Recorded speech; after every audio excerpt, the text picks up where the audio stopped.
What is going on, everyone, and welcome back to the channel. I hope you're all doing well, and welcome to part 2 in this unbelievable no sleep story. If you haven't already seen, last week I posted this episode, thumbnail on screen. Part 1 of a truly terrifying story in which the people involved were legally banned from sleeping for 72 hours. If you haven't already seen it, link down below. You need to go and watch part 1 first before you listen to this. But without further ado, part 1 ended on a cliffhanger. Let's see what happens next. As the door burst open, Mum had only been asleep for a couple of seconds, a minute at most. But she was sitting on the toilet, her head leaning back, and something was coming out of her mouth. Black and blue fingertips poking out over the edge of her lips. Her throat undulated. The moment Dad grabbed her, she tipped her head forward, coughing. Dad washed her face in the sink while yelling at me to wait in the other room. For a few minutes, I was just sitting there, ready to run or hide. It might have been too late, I figured. She could have already been affected, like Larry Peterson. I could hear them arguing in the other room, and as their voices went from angry to desperate to sad, I didn't know what to do. When they finally returned, they sat me down to explain that we were going to be fine, that we were almost halfway through, and that we were in the home stretch. They were so kind, warm, and careful in the way they explained it, but my mind was 1,000 miles away. I had trouble focusing, and all I could think about was that strange noise I kept hearing in the background. Something outside. Dad was halfway through explaining how we weren't going to lock our bathroom doors anymore when something in me screamed at me to react. It was just a slight click, but it was clear as day. Maybe it was those booster shots, but I kept hyper-focusing on little details rather than big picture stuff, like an actual conversation taking place in front of me. I closed my eyes, and no less than a second later, there was a loud bang. Someone was shooting at us. It was only a couple of shots, but we dropped to the ground. One shot got lodged in the front door, while the other cracked the kitchen window. There were loud voices outside, laughing hysterically. They were talking, but barely making any sense. One of them sounded like she was trying to talk with food in her mouth. Mum and Dad kept quiet as 2 more shots popped off, one of them hitting the kitchen light. With an electric spark, it gave out, blacking out most of the kitchen. I could hear someone running and laughing as they continued down the streets. In the distance, there was more gunfire. Maybe someone responding in kind. "We can't stay here," Mum whispered. "We gotta call them." "You wanna go to where they put Larry?" Dad answered. "To be in a whole hospital full of these people? They're shooting at us. We can't just..." Mum quieted down and looked at me. She and Dad excused themselves to talk in private while I was asked to move upstairs. I was to stay away from windows, and I couldn't sit or lie down.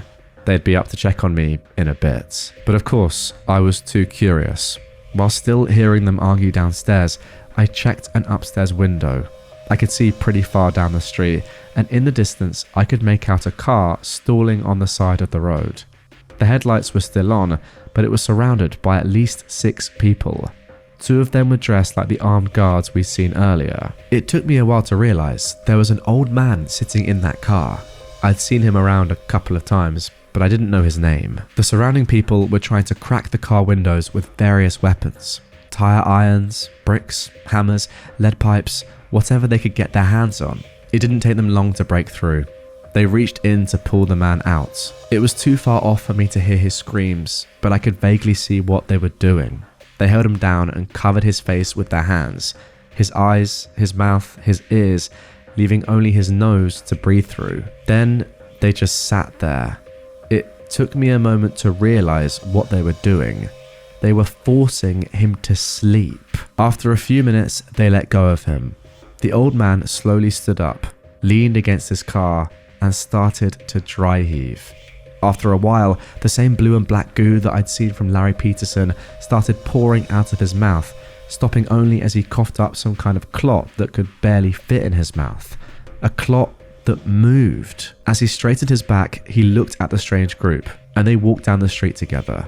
Some jogged, some sprinted. One of them crawled, but it looked like he'd held onto something with his teeth.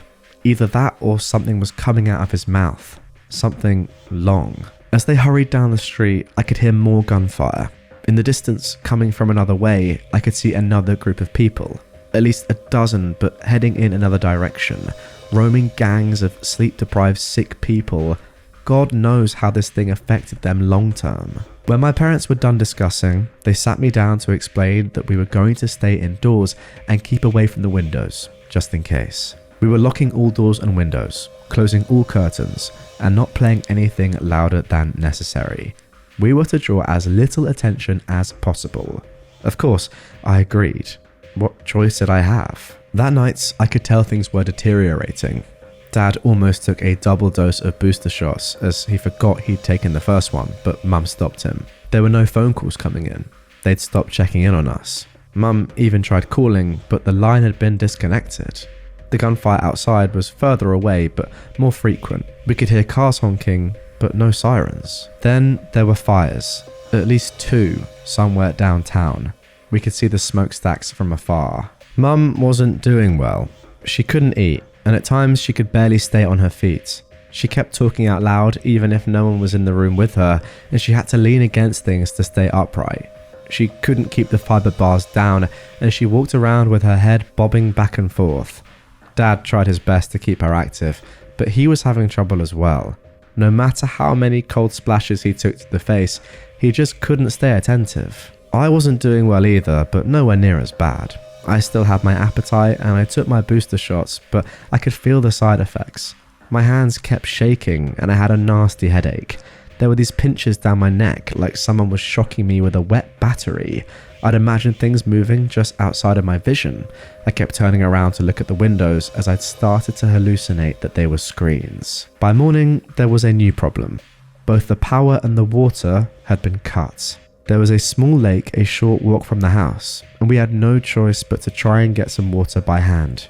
We had some drinking water stocked in the kitchen, but we needed some for the bathroom. Mum volunteered to go, but that was out of the question. She could barely stand or make a coherent sentence. There was no discussion. Dad had to do it. We watched him from one of the upstairs windows. The sun had just risen, bathing the withering landscape in long, sharp shadows and a sickly bright glow. Mum was just staring blankly ahead, as if trying to remember what was so important. Isn't it your birthday soon? She said out loud. That was Tuesday, I responded. Did you wish for you to get older? She asked. I wish for that. I want you to be able to get older. She looked at me and laughed maniacally. She blinked one eye at a time, her left eye lingering a little longer than her right. Her eyes were sunken and dark, and she kept going cross-eyed. I think she meant well, but that look she gave me was nothing short of terrifying. It was like she'd been reduced to her most basic self. My mum was still in there somewhere, but most of it was just gone. After about an hour, I spotted Dad coming back. Mum and I were both relieved, but it didn't last long. I noticed he wasn't carrying any water. Moments later, I could see he wasn't alone. There were about 24 more people coming with him.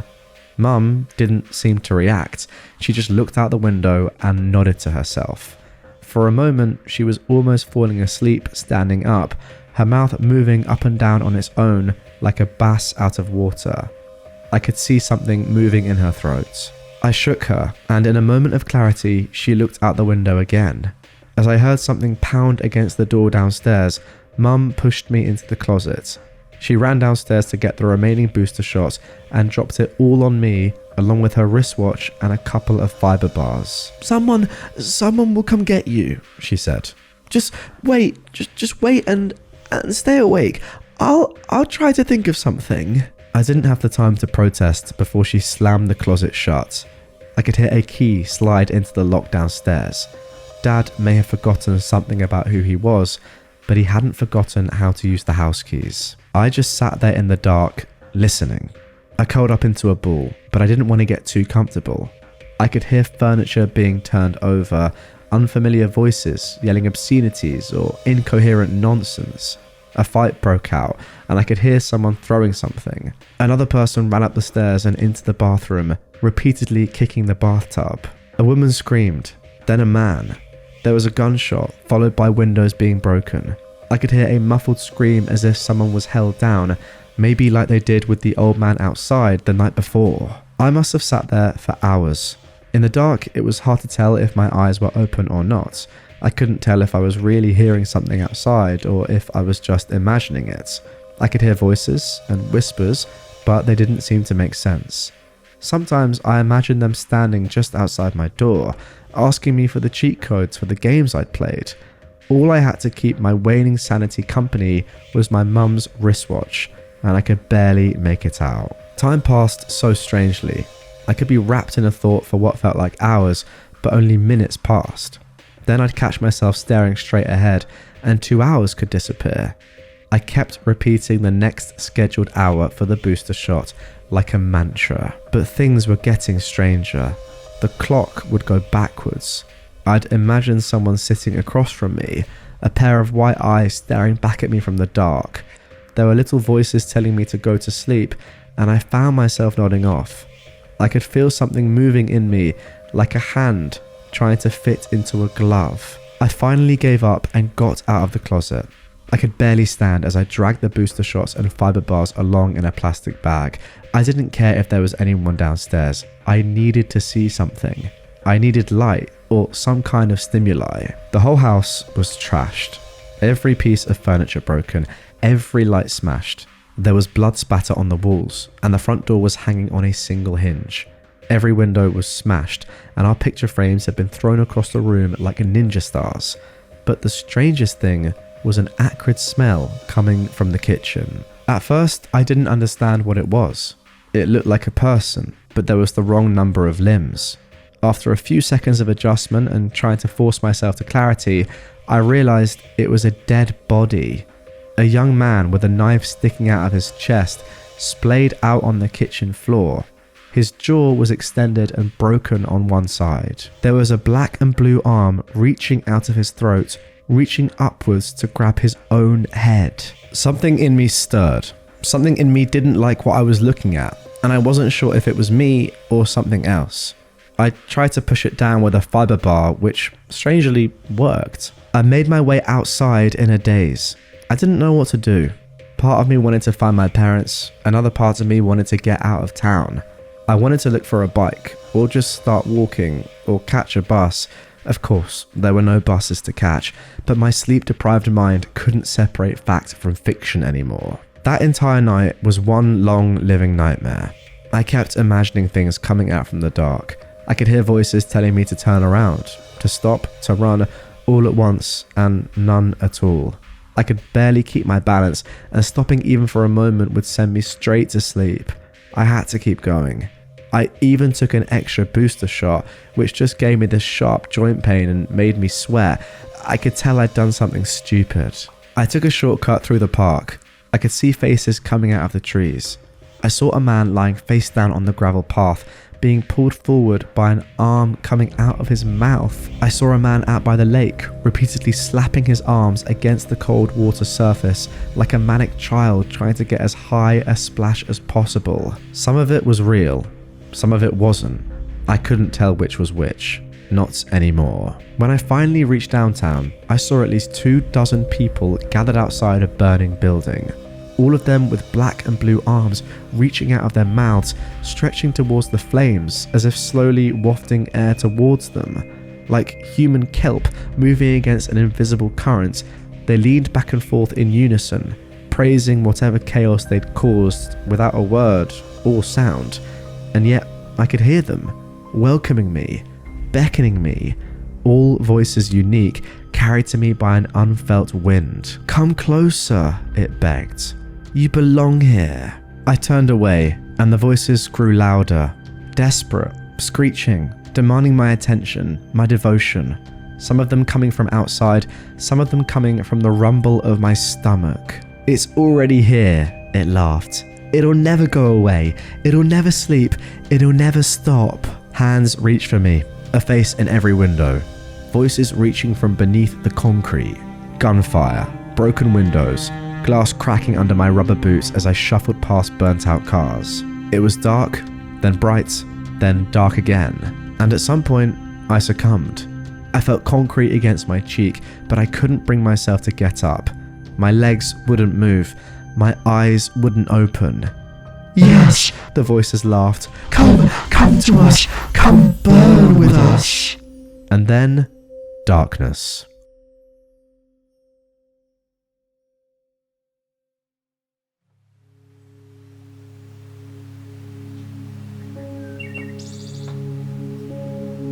I don't know how long I was out. Hours, maybe half a day. I woke up to see a man running towards me, asking me if I was okay. A car had pulled over, bathing me in a warm light. By the side of the road, a colony of frogs looked at me. In the distance, my eyes landed on a discolored sunflower. It had turned blue.